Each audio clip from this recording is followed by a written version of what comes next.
जो हमारे पास खड़े हैं 3 लोग, ये मनकापुर गांव के निवासी हैं। बिलसंडा ब्लॉक है, तहसील बीसलपुर, जिला पीलीभीत, ये उत्तर प्रदेश राज्य के अंतर्गत आने वाला क्षेत्र है।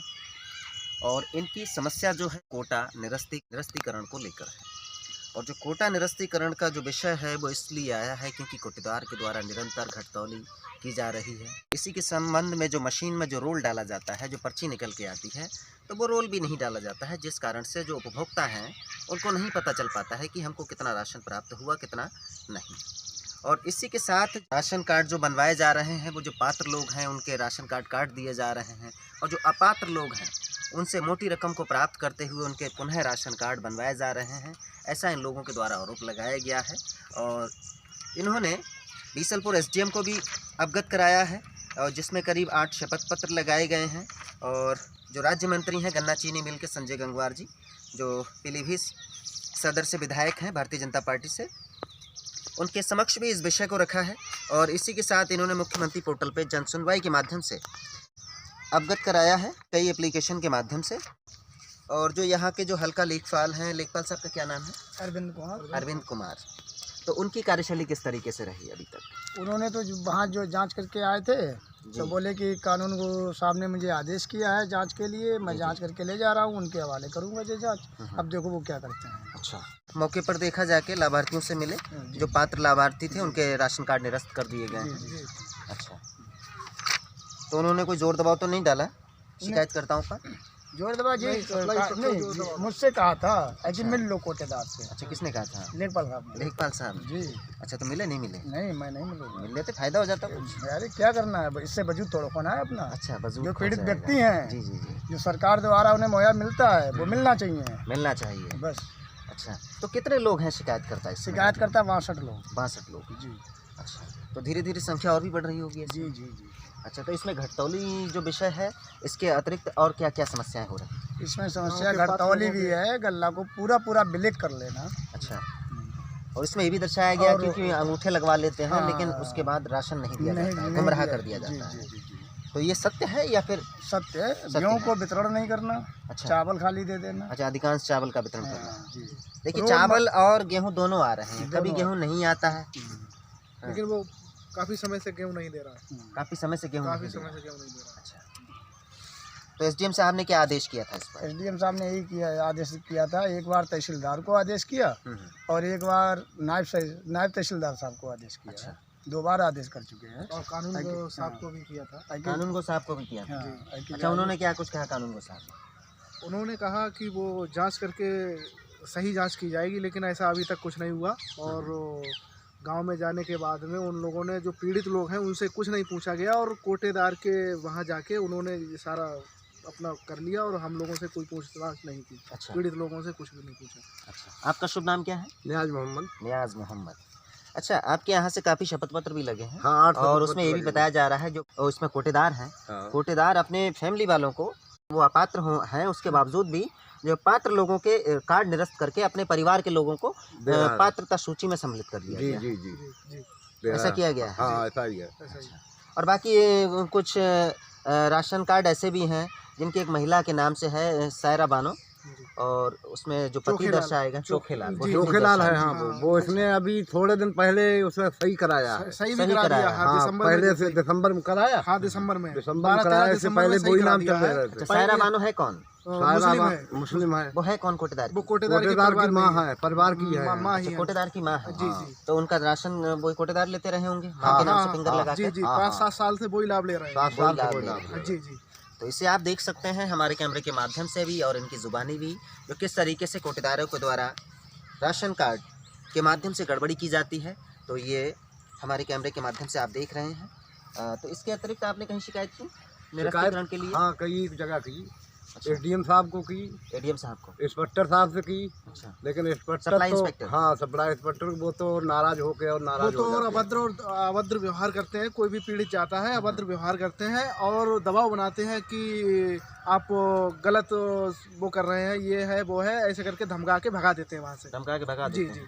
कुछ भी सुनते ही नहीं। अच्छा, जी, तो आपने उनको प्रूफ नहीं दिए हैं? ये प्रूफ दिए देखिए हैं, इस तरीके से ये प्रूफ राशन दिए कार्ड हैं। जो है, प्रूफ दिए हैं, लेकिन वो कुछ भी नहीं सुनते हैं। इंस्पेक्टर उनके साहब पास कुछ तो भी सारा नहीं सिस्टम ही है प्रूफ का, उन्हें तो खुद पता है कि सुनते। क्या सही क्या गलत है। जैसा जैसा कोटेदार कहता है वैसा इंस्पेक्टर साहब करते हैं। सप्लाई इंस्पेक्टर, शुभ नाम जी। क्या है उनका? कोई गुप्ता जी हैं ना शर्मा शर्मा जी। अच्छा, पंडित है। पंडित हैं। तो सप्लाई इंस्पेक्टर का नाम नहीं मालूम आपको? नहीं, पहले पता नहीं था, वो फिलहाल नंबर है उनका, नंबर से ट्रू कॉलर से देख लिया है। अच्छा, अवनीश क्या नाम शुक्ला, है? अवनीश शुक्ला। अवनीश शुक्ला। जी जी। अच्छा, तो ऐसे में क्या करना चाहिए? जो हमारी सरकार है वो कहती है भ्रष्टाचार नहीं होना चाहिए, जो हमारे लाभार्थी हैं उनको पूर्ण राशन मिलना चाहिए, और जो पात्र लोग हैं उनके सिर्फ कार्ड बनने चाहिए, बाकी जो अपात्र हैं उनको पात्रता श्रेणी से हटाकर जो भी वैधानिक कार्रवाई है वो होनी चाहिए। अरे वो गांव के अपात्र लोगों से ज्यादा पैसे लेके उनके 3 से 4 दिन में कार्ड बनवा देता है, और 3 से 4 दिन में ही बनवा दिए जाते हैं। 3-4 दिन में बनवा देता है। और जो गांव के पात्र लोग हैं, बेचारे गरीब हैं, जो पैसा नहीं दे पाते हैं, उन लोगों के कार्ड 3 साल 4 साल तक बेचारे घूमते रहते हैं पीछे कि कोटेदार बनवा दो, लेकिन बनाई नहीं जाती। बनाई नहीं जाती। जी, बहुत से इसमें ऐसे शुल्क कितना ले लिया जाता होगा अपात्रों से? अपात्रों से कम 500 से लगा के कम से कम 1500-2000 रुपए तक लेता है। ले लेता है। जी, और वो देते हैं। अच्छा, हाँ, जो अपात्र हैं वो दे 300 देते हैं। रुपए तो हमसे लिए वो उन्नत बढ़वाने के। अच्छा, हाँ जी, आपसे लिए गए? हाँ, 300 रुपए। अच्छा, वो किस नाम से था राशन कार्ड?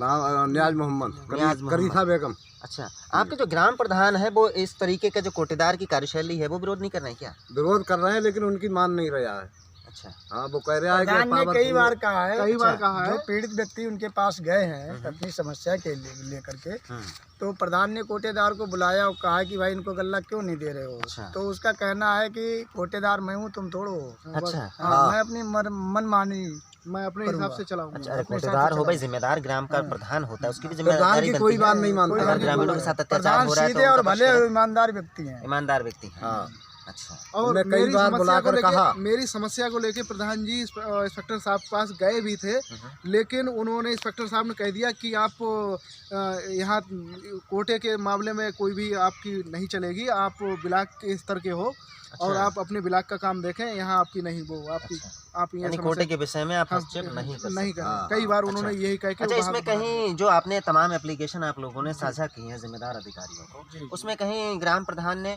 मोहर इत्यादि को लगाया हाँ, है? एक बार एप्लीकेशन पे उनकी मोहर भी लगी हुई है, साइन भी है। साइन भी है? हाँ, उनके लड़के का एफिडेविट भी है लगा हुआ, अच्छा, क्या नाम है लड़के का? ताज मोहम्मद। ताज मोहम्मद। अच्छा, यानी जो आरोप आप लोगों के द्वारा लगाए जा रहे हैं, तो ये आरोप है या फिर वास्तविक सच है? सच्चा है, सच्चा है। हम लोग बहुत परेशान हैं बहुत परेशान है। जी, बहुत परेशानी है। तो ऐसे में जो हमारे जो जिम्मेदार अधिकारी वर्ग है, हमारे एसडीएम साहब हैं, कोई अभी तक एसडीएम साहब ने ऐसा आदेश किया है जिस पर निरस्तीकरण के लिए उन्होंने लिखा हो?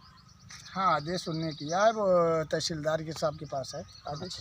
उसकी कॉपी आप लोगों के पास है? नहीं, नहीं। 2 आदेश हैं, शपथ पत्र पे 2 आदेश हैं अच्छा, निरस्तीकरण के एसडीएम साहब के। एक एसडीएम साहब को और एसडीएम साहब ने किया है और नायब तहसीलदार के लिए, अच्छा। और एक उनके लिए तहसीलदार के लिए। तहसीलदार के लिए। तहसीलदार के लिए। हाँ, तो इस समय कोटेदार क्या कह रहे हैं? कोटेदार यही कह रहे हैं कि हमारा कोटा कोई नहीं है, हाँ, कोई नहीं ले सकता है। ना, हाँ। मैं इतना कि मैं पैसा खर्च अपनी- करता हूँ। हाँ, कि मैं अपना हाँ, पैसा तो तहसील बड़ी को- उच्च स्तरीय का राजनीतिक पकड़ है क्या? हाँ, हाँ, उच्च स्तरीय। भाई इससे तो यही लगता है अगर इस तरीके की भाषा शैली है। हाँ। वो अच्छा, आप लोगों को धमकी तो नहीं दी गई अभी तक धमकी भी कोटेदार की देते तरफ से? धमकी भी देते हैं, गायब कर दूंगा। गायब अच्छा। कर दूंगा। हमारे बारे में कहा है कि गायब कर देंगे। अच्छा, हाँ, गायब पहले कर मारूंगा फिर गायब कर दूंगा। देंगे। अच्छा, और अभी अच्छा, क्या नाम है जो कोटेदार है? परवीन बेगम। परवीन बेगम। जी। लेकिन संचालन कौन करता है इसका? संचालन इसका वो करता है, उनका मतलब भाई जेठ का का लड़का, लड़का। जेठ का लड़का करता है। जेठ का लड़का, क्या जी। नाम है? आसिफ आसिफ। जी। अच्छा, जो कोटे जिनके नाम कोटा संचालन हो रहा है वो तो कभी दिखते नहीं वो होंगे? कुछ ना, नहीं ना। देखते हैं, वो कुछ नहीं देखते हैं। कुछ नहीं देखते हैं। अच्छा, जैसे 5 किलो मिलता है ये 1 यूनिट पर, उस पर कम कितना किया? 5 किलो कम देते हैं। 5 किलो पे कितना कम देते हैं? 5 किलो पे ऐसे करीब 1 किलो कम 1 देते किलो हैं। कम देते 1 किलो कम हाँ। देते हैं। पूरे कार्ड पर पूरे कार्ड पे 5 किलो कम देते हैं। हैं। हाँ, अच्छा, हाँ, जैसे 4 यूनिट है या 5 यूनिट है, 6 यूनिट है, उस पर 5 किलो कम हो जाता है। अच्छा, अच्छा, अच्छा। और रोल भी कभी नहीं डालते। और रोल कभी नहीं डाला। रोल कभी नहीं ना। डाला। अच्छा, अच्छा, कोरोना काल हुआ इतना, उसमें कभी गाइडलाइंस का पालन किया? कोई गाइडलाइन का पालन नहीं किया। कोई गाइडलाइंस का पालन नहीं। अभी गांव में ऐसे कितने अपात्र लोग हैं जिनको सख्त रूप से अनाज की आवश्यकता है, जिनको अपात्रता की श्रेणी में डाल दिया गया है, जिस कारण से उनको आज अनाज नहीं मिल पा रहा है, वो तमाम परेशानियों से जूझ रहे हैं। ऐसे कितने लोग कम से कम 30-35 कार्ड होना चाहिए, जो जिनके कार्ड अभी तक इसने नहीं बनवाए जब से चला रहा है कोटा, और उनके बनवा दिए हैं जिनको आवश्यकता नहीं है। अच्छा, जिनको आवश्यकता नहीं। हाँ। तो ऐसे में क्या चाहेंगे जो हमारी यूपीए गवर्नमेंट है, उनसे क्या कुछ अपेक्षा रखते हैं? उनके माध्यम से जो नीचे अधिकारी वर्ग कार्य कर रहे हैं वो किस तरीके से अरे ये निर्णय चाहेंगे कि जो हम लोग पीड़ित हैं, हमारी समस्या का समाधान हो, और जहाँ तक हो कि इसका कोटा लाइसेंस निरस्त किया जाए। निरस्त किया जी निरस्त होना चाहिए। हाँ, कोटा निरस्त होना। मुनीष जी, क्या होना चाहिए? यही होना चाहिए, यही होना चाहिए, निरस्तीकरण होना जी चाहिए। जी। क्यों ये सही नहीं चला रहा है, ये कई बार कभी लोगों नहीं को सही पीड़ित चला कर चुका है, दबंग लेकिन परिवार है। उनको धमका के, उनको लालच दे के उनको दबा देता है। कई बार ये समस्याएं आ चुकी हैं। अच्छा, नहीं आज से पहले तो कभी विरोध नहीं किया आपने इनका? नहीं, 6 महीने से लगातार कर रहे हैं। 6 महीने से। 6 महीने से। जी। अगर आपके गांव पहुंचते हैं तो वहाँ पे लोग तो मिल जाएंगे ना? बिल्कुल मिलेंगे, बोलने वाले। हाँ, अच्छा, मिलेंगे। तो ये थे हमारे साथ अभी मनकापुर गांव के लोग। अभी यहाँ पर 3 लोग आए हुए हैं हमारे पास, और इन्होंने जो समस्याएं रखी हैं और उसके लिए शपथ पत्र भी इन्होंने साझा किए हैं, एसडीएम साहब को भी दिए हैं। बाकी जो हमारे राज्य मंत्री हैं पहले भी बता चुके हैं, गन्ना चीनी मिल के संजय गंगवार जी, जो पीलीभीत सदर से विधायक हैं भारतीय जनता पार्टी से, और वहाँ से भी इनको आश्वासन दिया गया है कार्रवाई का, और जल्द ही इनको भरोसा दिलाया है कि जल्द ही कोटेदार का जो लाइसेंसी निरस्तीकरण की कार्रवाई है उसको पूर्ण कराते हुए उसको निरस्त कराने का कार्य करेंगे, और जो अच्छा व्यक्ति होगा उसकी जो चुनाव प्रक्रिया है वो सामाजिक बैठक के अनुसार उसको भी पूर्ण किया जाएगा। तो ऐसे में फ़िलहाल जो हमारे दर्शक हैं, आप सबकी क्या कुछ राय है मैं कमेंट सेक्शन में ज़रूर अवगत कराएं, और जो हमारे जिम्मेदार अधिकारी वर्ग हैं वो भी इस विषय को गंभीरता से लेते हुए इस पर कार्रवाई सुनिश्चित करें, ताकि इस तरीके के जो भ्रष्ट कोटेदार हैं एवं जो भ्रष्टाचार में लिप्त संचालित लोग हैं उन सब पर भी कार्रवाई हो सके, और जो लोग इस तरीके से घृणित कार्रवाई कर रहे हैं वो ऐसी कार्रवाई ना करके सुदृढ़ अवस्था में कार्रवाई करें। ये हमारी उन सबसे निवेदन है। तो इसी के साथ अब हम साथी विदा लेते हैं। जय हिंद।